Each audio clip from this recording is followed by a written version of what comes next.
If you're British, this film is about you, every one of you. Something is happening in Britain which increasingly intrudes into the way you live. Traditional customs, familiar and trusted patterns of a liberal, compassionate society, the British way of doing things, all are disappearing and being replaced by a frustrating avalanche of alien regulation and bureaucracy. This is happening not as a result of popular demand, but as a result of British membership of the European Union. The very character of our unique way of life is being destroyed, and there has been no public debate, consultation, or approval. The people appearing in this film are not politicians or civil servants. They don't seek your vote or your money. They only ask that for a few moments you watch and listen and then make up your own mind. Almost all you're about to hear has been hidden from you. Everything you're about to hear is the truth.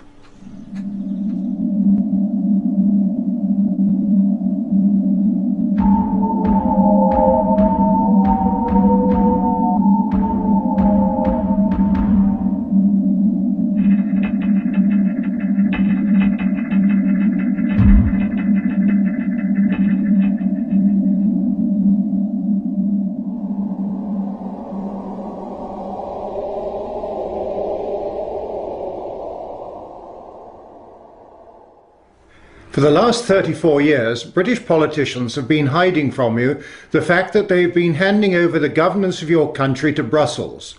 This film shows how close they are to completing that process. In 1972, the British people were told that they were joining something called the Common Market.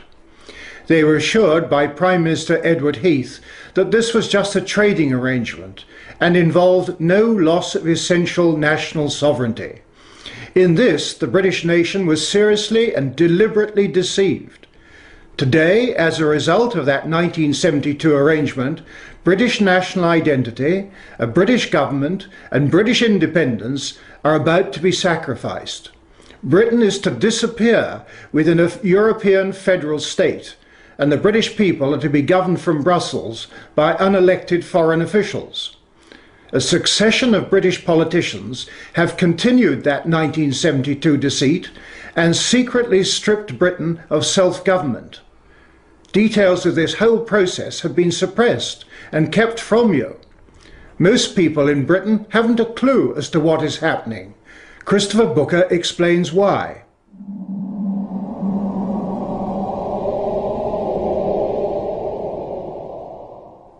One of the most remarkable things about the European Union is how ignorant people are as to how it came about. A few years ago, when my colleague Richard North and I began researching the history of what is called the European project, we were astonished to find just how distorted and inaccurate all previous accounts of this story had been. The core ideas which have inspired this project go back to the 1920s, and for the men behind it, notably the Frenchman Jean Monnet, their ultimate goal right from the start was to create a United States of Europe. Their aim was to place the peoples of Europe under a form of government like nothing the world had seen before, a government that was supranational. To achieve their goal, they came up with two brilliantly clever ideas. The first was that it could never be achieved overnight. It would have to be assembled piece by piece over many years without revealing its ultimate purpose. The other idea was that all the national governments of Europe should be left in place, while being gradually hollowed out from within, as they passed under ever greater control by the supranational power. Thus, what amounted to a slow-motion coup d'etat could take place without people realizing what was happening. That is why we called our story The Great Deception, because such is what the historical evidence shows it to have been. Step one in the early 1950s was Monnet's European Coal and Steel Community. He never intended this body to be anything other than the embryo of what would eventually be a government for Europe. The next step was to widen this into a European Economic Community set up by the Treaty of Rome in 1957. Again, this common market was deliberately intended to be just a cover for their true goal of complete political union. For nearly 30 years, the handing over of powers by national governments continued, the original 6 countries becoming 12, until in the 1980s the project was ready for its next great leap forward. This would need 2 new treaties, the Single European Act in 1986 and the Maastricht Treaty on European Union in 1992, followed in 1997 and 2001 by 2 more at Amsterdam and Nice. By now, the real aims were coming out ever more into the open, as it was agreed that this new supranational government should have its own currency, its own foreign and defence policies, its own court system and police force, all the attributes of a sovereign state. Finally, as the number of member countries rose to 25, it was agreed that as the next great symbolic act in the story, Europe must have its own constitution. In 2005, as we know, this was rejected by the voters of France and Holland. But by now, the project is so far advanced that those behind it believe it must roll on regardless. As we finally wake up to their real aim, how much longer can the wishes of the people of Europe be ignored? Such is the battle in which today, whether we like it or not, we are all involved. The EU constitution Christopher Booker referred to is a major step in the final transfer of power from Westminster to Brussels. But it's more than that. It will mean imposing on the British people a continental view of freedom where nothing is allowed unless the law says so. In Britain, we are free-born from the moment of our birth, able to do anything unless the law prohibits. In the European Union, we are about to lose that. Britain already has a constitution of its own, one that has stood the test of time and been admired and copied by other countries, in particular America, whose founding fathers used the British model when drafting their own constitution. Is it so important that we retain our own constitution? What's so special about it? Here's John Bingley.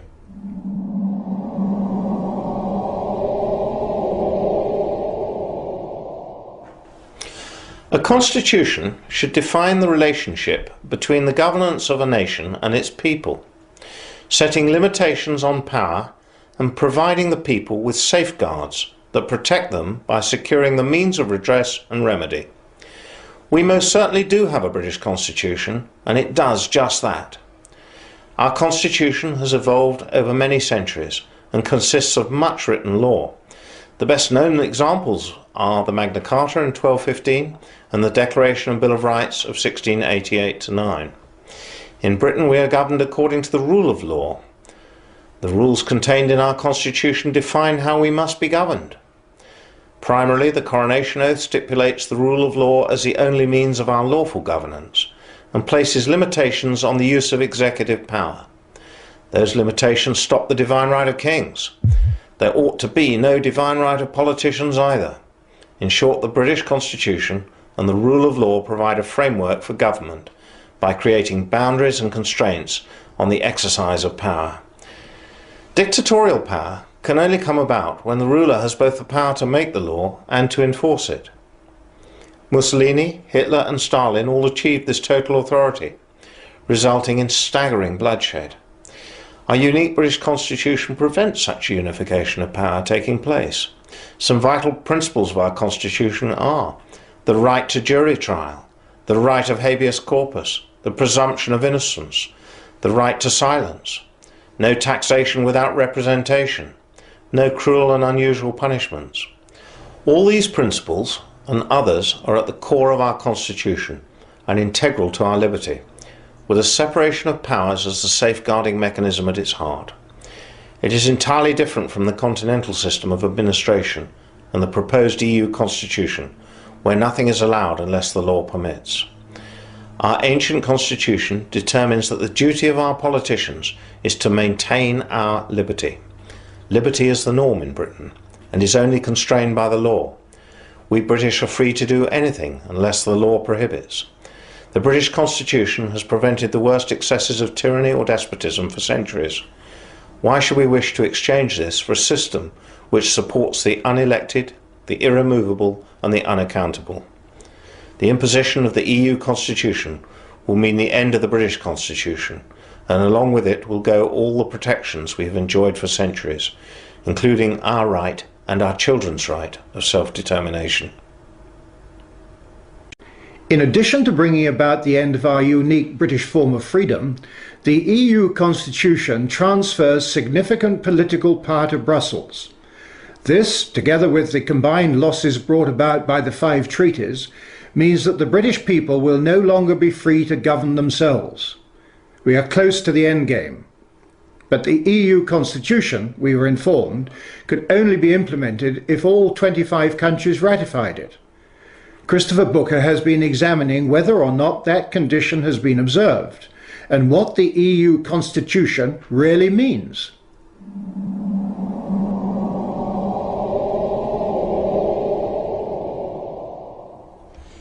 It was in the late 1990s that the political leaders of the European Union began to talk about the need to give Europe a constitution. For decades they had been proceeding with their plan to assemble a supranational government for Europe by stealth. But they had got so far, they now felt, that concealment was no longer necessary. If the United States had a constitution, so should the new United States of Europe. In 2002, delegates from 25 countries met for 15 months in Brussels to draft the new constitution, very much guided by their chairman, Giscard d'Estaing, the former President of France. It then took their governments another year to agree on the final text, this huge document here. The original American Constitution had just 7 articles. This Constitution for Europe contains 448, which originally covered 800 pages. In some ways, this Constitution is just another treaty because it incorporates all the earlier treaties. But it makes the intention to set up a European government much more obvious than ever before. It gives the European Union, the Union as they now call it, pretty well all the attributes of a fully fledged state, with its own flag, its own currency, its own foreign and defence policies, its own courts and legal officers, its own federal police force. It gives the Union for the first time its own legal personality, with the right to behave on the international stage just like any sovereign government.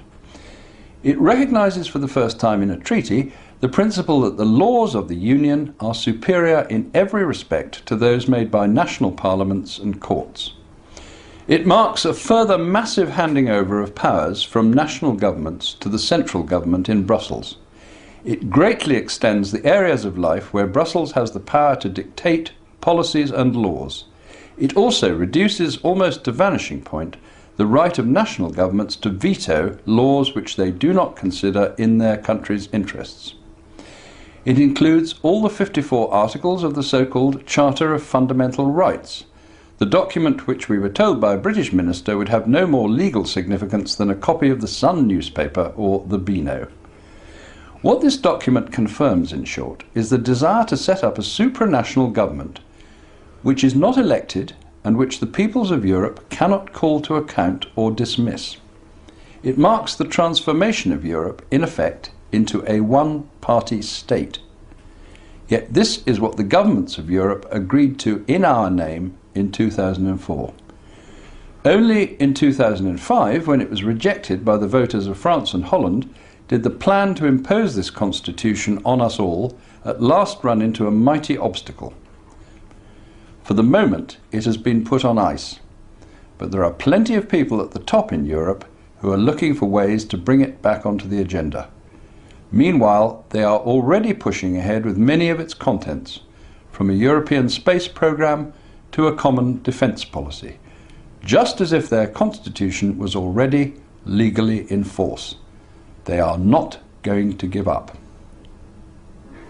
The EU Constitution sweeps up those few areas of governmental power that still, just about, remain British. But what about our economy? Whoever controls the currency controls the country, and at the moment we still have our own currency, the pound sterling. Signing up to the EU Constitution would undoubtedly increase the pressure on Britain to enter the single currency. This would mean Britain's economy being controlled by the foreign bankers of the European Central Bank in Frankfurt. Ian Milne has been looking at EU economics.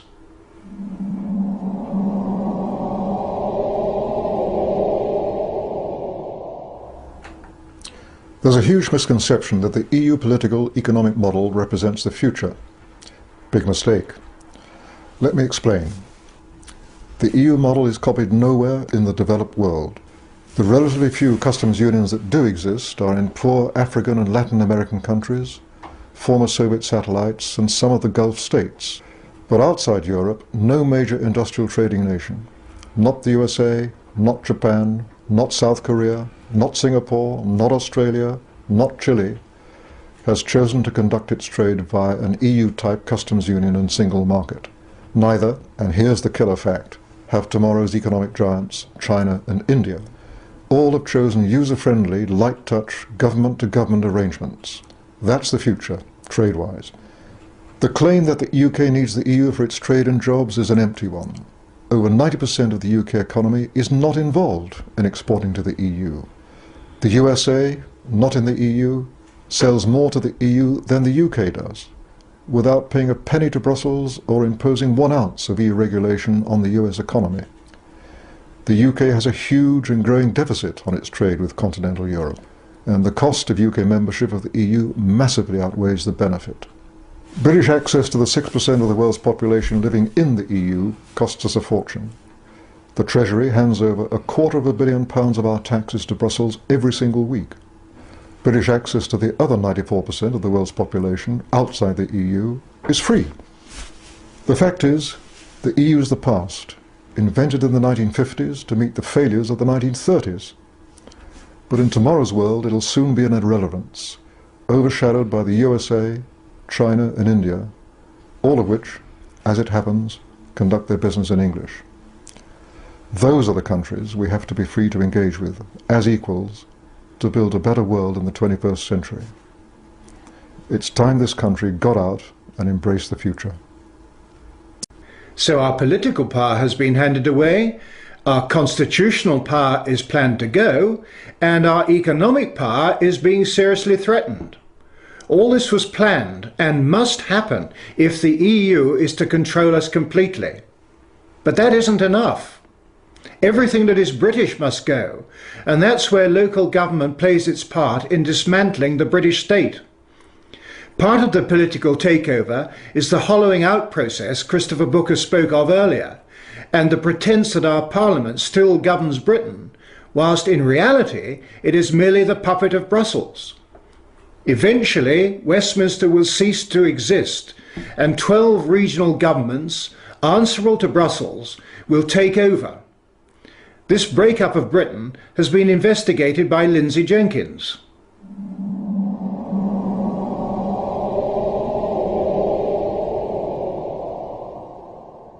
For generations, we in the United Kingdom have enjoyed democratic local government.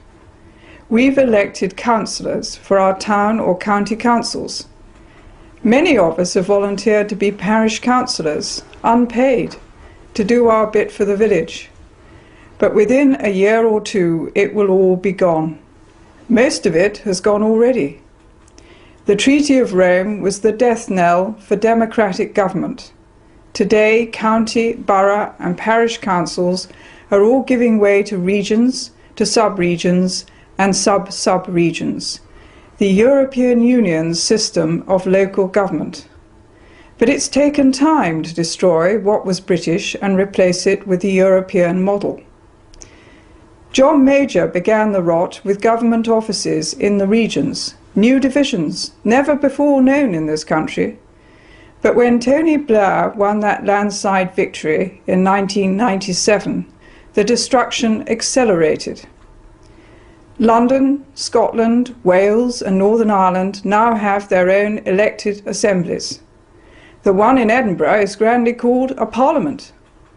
They may think they have a large measure of independence and freedom, but each is just a region in the European Union. And what about the rest of England? That's divided into 8 regions, the South West, the South East, the East Midlands and so on. but with appointed assemblies. When people in the northeast gave a resounding thumbs down to an elected assembly, the appointed assembly just carried on regardless. But assemblies don't matter. Elected or not, they're just wallpaper. One assembly member told me that he got his massive pile of papers just days before a meeting, and he had no real idea of what was going on. Only the few who drive this process know. They're the assembly officers, the permanent staff, confident, powerful, professional. They're the real power brokers. It's a charade of democracy. The new regions are getting more and more power. Planning. How we can use our land, British land, has already been removed from elected local and county councils and is directed from Brussels.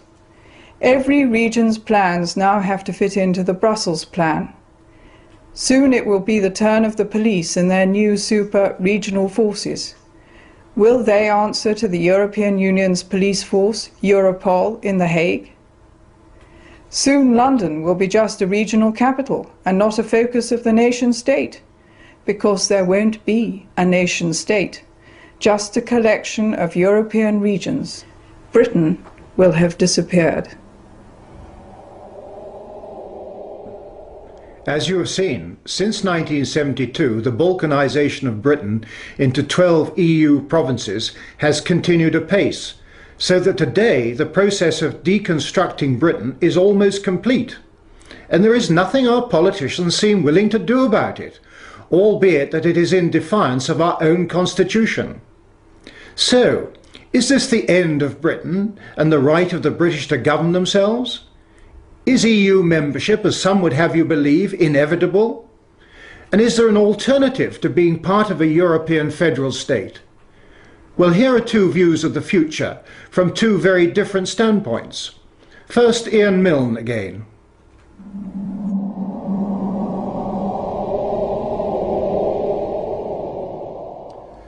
The story of the next 50 years is going to be the rise and rise of the world outside the EU, where the other 94% of the population of the planet lives. In that vibrant, growing 94%, the independent, self-governing nation is the rule, not the exception. Our English-speaking cousins in America, Canada, Australia, New Zealand, South Africa, Singapore are proud to be self-governing nations. The world's second biggest economy, Japan, is proud to be a self-governing nation. So are those coming superpowers, China and India. For all these countries, big and small, the idea of surrendering the power to govern themselves, as Britain has done, to a supranational bureaucracy, and a corrupt one at that, is literally incomprehensible. We're the third biggest trading nation in the world, ahead of Japan, and the fifth biggest economy in the world. We're the headquarters of the Commonwealth, that voluntary association of English-speaking, self-governing nations, with members on 6 continents and almost a third of global population. So the claim that we'd be isolated outside the EU is pure, unadulterated nonsense. Just think of the benefits of reclaiming our independence by leaving the EU and joining that growing 94% of the world. First, trade. We already do 50% more of our trade outside the EU than with the EU. And our exports outside the EU are growing faster than our exports to the EU. We'd focus on the Asia-Pacific region, which is currently growing 5 times as fast as the EU. We'd resume our seat and vote at the World Trade Organization. We'd resume our trading alliances with our friends in the Commonwealth. And we'd strike up new ones with the Asian tigers. Not least, free of the immoral EU Common Agricultural Policy, we'd help the poorest nations in the world by offering them free access to our own markets. Second, defence. It's NATO that's kept the peace in Europe, not the EU. Free of the EU, we'd be able once again to refocus our efforts on NATO, not as at present on the European army that the French and Germans are determined to foist on us. Third, we save huge amounts of our own taxpayers' money. No longer will we hand over £13 billion a year to the EU, a sum that would buy us 12 new hospitals or 4 new aircraft carriers every year. And, as the Chancellor has admitted, we'd save an awful lot more by throwing off the burden of regulation we don't need and by being outside the ruinous common agricultural policy. But most important of all, we'd got our democracy back.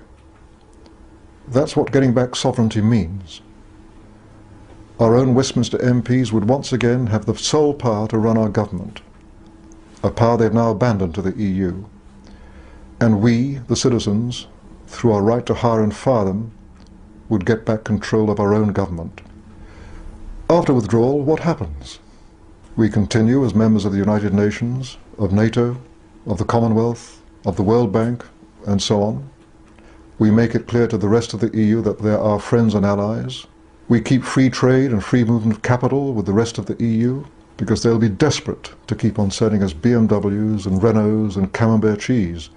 We're their biggest single customer worldwide.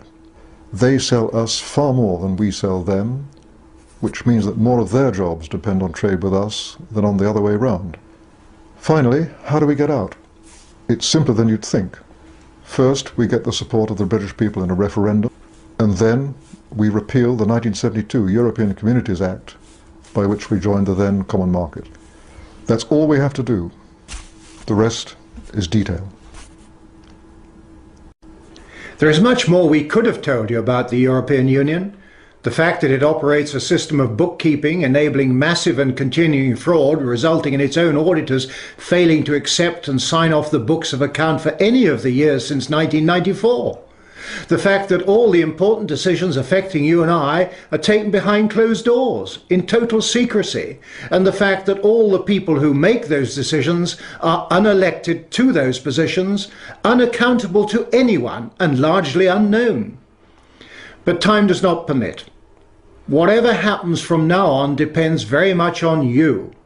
You must make up your mind as to what kind of country you want to live in, and in which your children can grow in freedom.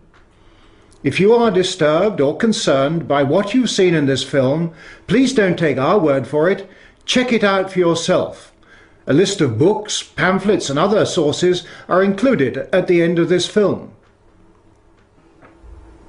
Vladimir Bukovsky spent a total of 12 years in Russian psychiatric prisons and labour camps for defending human rights during the 1960s and 1970s.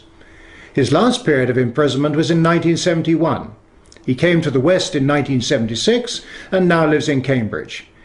He has experienced firsthand a system which he considers ominously similar to the one being imposed upon us.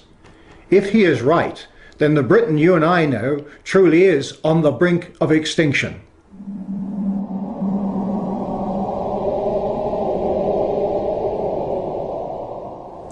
It is really puzzling to me that having just buried one monster, the Soviet Union, another remarkably similar one, the European Union, is being built. Exactly what is the European Union? Perhaps by examining the Soviet version we can get the answer.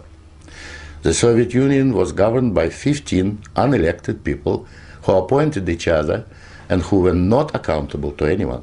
The European Union is governed by 24 people who appoint each other, meet in secret, and are not accountable to anyone, and whom we cannot sack. One might say that the EU has an elected parliament. Well, the Soviet Union had a parliament of a sort too, the Supreme Soviet. We just rubber-stamped the Politburo decisions, pretty much like the European Parliament does, where speaking time in the chamber is limited within each group and often amounts to 1 minute per speaker. In the EU, there are hundreds of thousands of bureaucrats with their huge salaries, their staff, servants, bonuses and privileges, their lifelong immunity from prosecution, which is simply shuffled from one position to another, no matter what they do or fail to do. Is this not exactly like the Soviet regime? The Soviet Union was created by coercion and very often with a military occupation. The European Union is being created admittedly not by armed force, but by coercion and economic bullying. In order to continue to exist, the Soviet Union spread itself further and further. The moment it stopped spreading, it started collapsing. And I suspect the same is true of the European Union. We were told that the purpose of the Soviet Union was to create a new historic entity, the Soviet people, and that we must forget our nationalities, our ethnic traditions and customs. The same seems to be true of the European Union. They don't want you to be British or French, they want you all to be a new historic entity, European, to suppress all your national feelings and live as a multinational community. After 73 years, the same system in the Soviet Union resulted in more ethnic conflict than anywhere in the world. In the Soviet Union, one of the grand purposes was the destruction of the nation state. And that's exactly what we observe in Europe today. Brussels intends to absorb nation states so that they should cease to exist. Corruption was built into the Soviet system from top down, and so it is in the EU. The same endemic corruption activity that we saw in the old Soviet Union has flourished in the EU. Those who oppose or expose it are silenced or punished. Nothing changes. In the Soviet Union, we had a gulag. I think we have a gulag in the European Union also, an intellectual gulag known as political correctness. When anyone tries to speak their mind on questions of race or gender, or if their views differ from those approved, they will be ostracized. This is the beginning of the gulag, the beginning of your loss of freedom. In the Soviet Union, they told us we needed a federal state to avoid war. In the European Union, they are telling you exactly the same thing. In short, the same ideology underpins both systems. The EU is an old Soviet model presented in Western guise. But again, like the Soviet Union, the European Union has within itself the seeds of its own demise. Unfortunately, when it collapses, and it will leave immense destruction behind, and we will be left with huge economic and ethnic problems. The old Soviet system was incapable of reform, so is the European Union. But there is an alternative to being ruled by those 24 self-appointed officials in Brussels. It is called independence. You don't have to accept what they have planned for you. After all, you have never been asked if you wanted to join. I have lived in your future, and it didn't work.